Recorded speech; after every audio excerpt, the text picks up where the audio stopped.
very much part of the heritage of British aircraft. A light bomber designed and built by the Bristol Airplane Company, which was used extensively in the first 2 years and in some cases throughout the Second World War.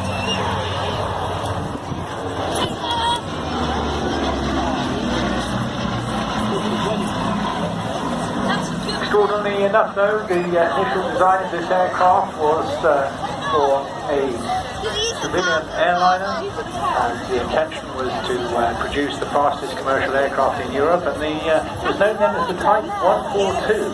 It first flew in April 1935, and the air military was so impressed by the performance of this aircraft that they modified the design into a 142M for the Royal Air Force as a bomber.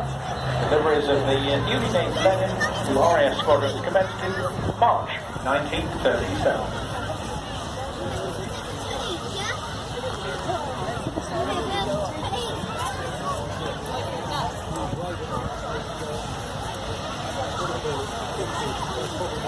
Truly a unique British aircraft, long formative background history.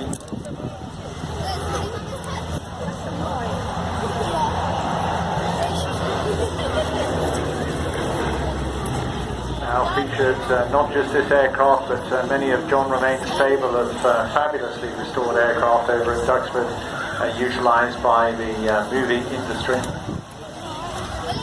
So in its earlier development as an airliner, it was funded by Lord Rothermere, and named, apart from its type number 142, as the Spirit of Britain.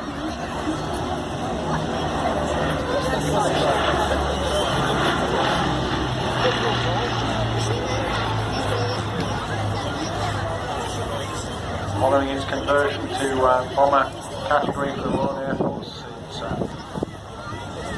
it became the first stress skin aircraft accepted by the Royal Air Force. It was also the fastest light bomber of the day, faster than the fighter aircraft then on order, and hence became the backbone of the light bomber force. At the start of World War II, the Royal Air Force had more Blenheims in service, over 1,000 of them, than any other aircraft.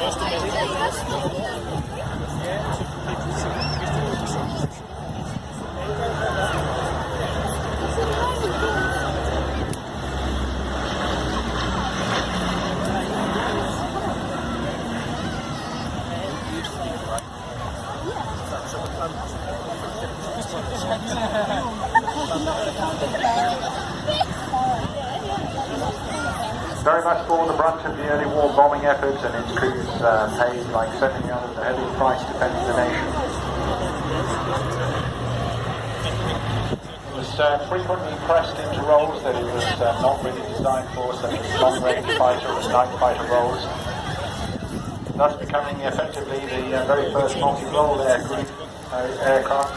The crews liked the Blenheims, and Winston Churchill himself paid homage to their bravery, comparing them to the charge of the Light Brigade.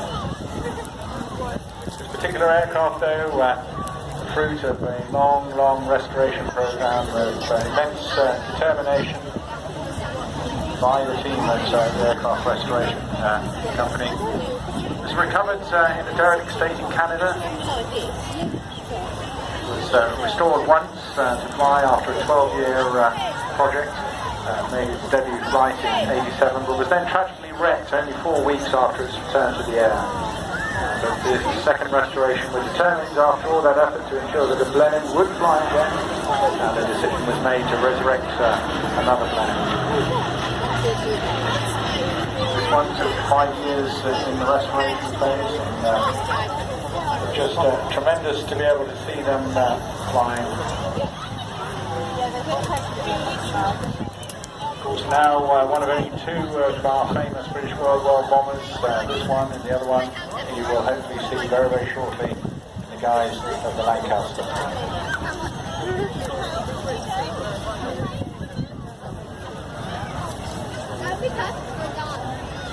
John always takes a real pleasure in flying this. He's a total aviation enthusiast, an engineer at heart. He got his QPL in 1984.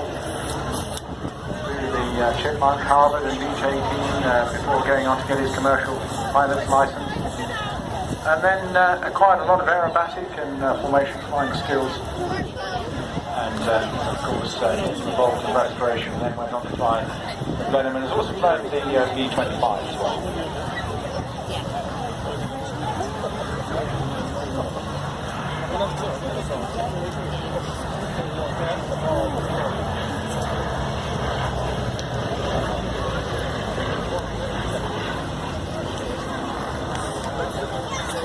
Just one message to break in. Anybody requiring seeking lost children or lost companions or whatever, please just make yourself known to either the police or any of the stewards around the site. They'll all be very willing to help you. If you have your program handy, the meeting place is itemised as number 3, just before the pier entrance.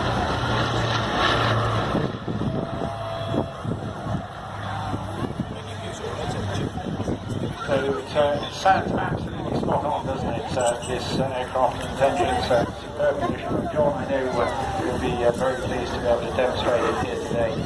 He's flying well over 80 different types of aircraft himself, most of them all historic types, the F-5A, the Lysander, the 9 Bouchon, the T-33 Hurricanes, Corsairs, and of course Spitfires. And he must have getting on to 1,000 now. So a lovely topside pass now coming up on the